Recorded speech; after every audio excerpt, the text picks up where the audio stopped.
Hello students, आज के video में हम डिस्कस करेंगे क्लास 10 एनसीईआरटी एक्सरसाइज 3.3 के कुछ और वर्ड प्रॉब्लम्स।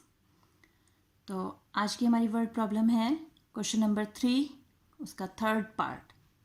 क्वेश्चन है the coach of a cricket team buys 7 bats and 6 balls for ₹3,800. Later she buys 3 bats and 5 balls for ₹1,750.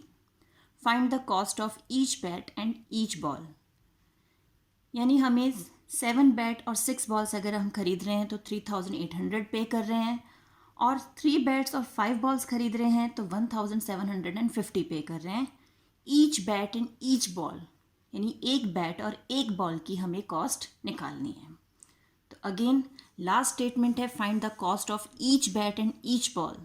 तो जो हमें निकालना है वही हमारे क्या हो जाएंगे, x एंड y। तो हम स्टार्ट करते हैं अपना सॉल्यूशन। तो let the cost of each bat is equal to x rupees, ये ले लेते हैं, and the cost of each ball वो हो गई y रुपीज़, ये हमने ले लिया। अब हमारा first statement by 7 bats and 6 ball for ₹3,800।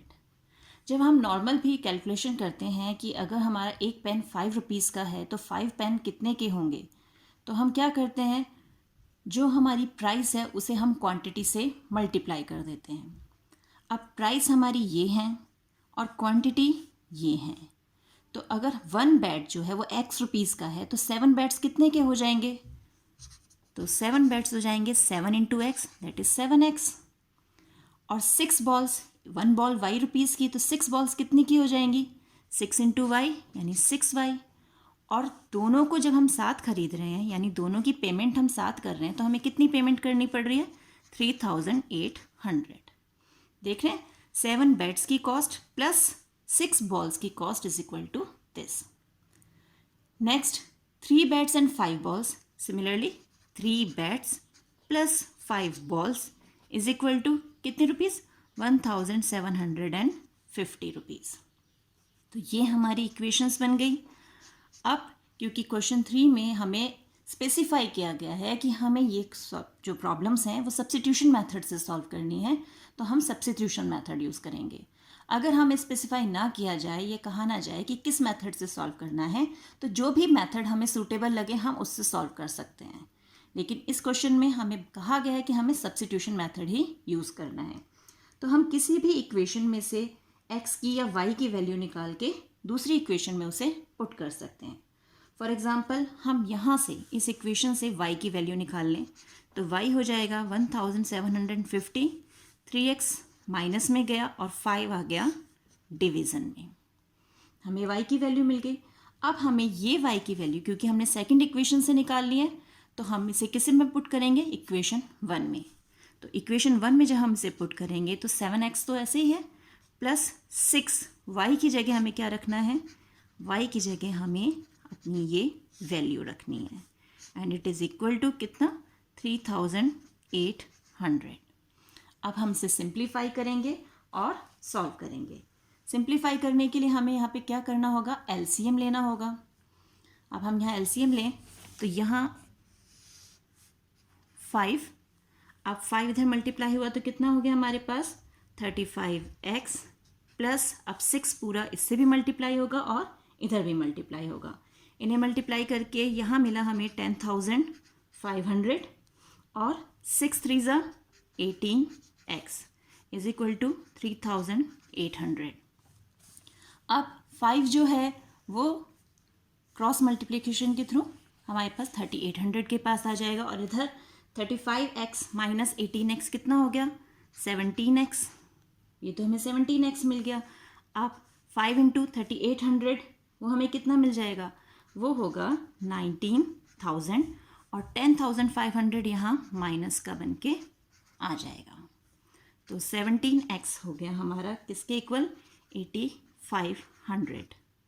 तो x की वैल्यू क्या हो जाएगी, 8,500 डिवाइड बाय 17, तो कितना आ जाएगा यहाँ पर, 500। तो हमें x की वैल्यू मिल गई 500। अब हम x की वैल्यू को अपनी y वाली इक्वेशन में पुट करके y की वैल्यू भी निकाल सकते हैं। तो y is equal to 1750 minus 3x, x कितना है हमारा 500, यानी 3 इंटू 500 डिवाइड बाय 5। तो y हो गया 1750 माइनस 1500 डिवाइड बाय 5। अब हम इसे सॉल्व करेंगे तो हमारे पास कितना आ जाएगा, ये आएगा 250 डिवाइड बाय 5। और हम इसे सॉल्व करेंगे तो हमारे पास क्या आ जाएगा, 5 5 ज़ा 25 और 0, यानी y आ गया 50। तो x की वैल्यू यानी जो हमने बैट की वैल्यू ली थी दैट इज़ 500 और जो हमने बॉल के लिए माना था दैट इज़ 50। तो आंसर होगा हमारा कॉस्ट ऑफ ईच बैट कितना है हमारा, ₹500 and cost of each ball is equal to ₹50। तो इस ढंग से हम इस वर्ड प्रॉब्लम को सॉल्व कर सकते हैं। क्योंकि हमें ईच बैट और ईच बॉल की कॉस्ट निकालनी थी तो हमने उन्हीं को x और y ले लिया। 7 बैट्स और 6 बॉल था तो पहली इक्वेशन हमारी 7x प्लस 6y, दूसरी इक्वेशन 3 बैट्स 5 बॉल्स थी तो 3x प्लस 5y और इज इक्वल टू उनकी जो कॉस्ट दी हुई थी। फिर हमने सब्स्टिट्यूशन मेथड से x और y की वैल्यू निकाली और फिर हमारे पास ये आंसर आ गया। आई होप आपको ये वर्ड प्रॉब्लम क्लियर हो गई होगी। मिलते हैं अगले वीडियो में कुछ और वर्ड प्रॉब्लम्स के साथ। तब तक keep practising and enjoy maths.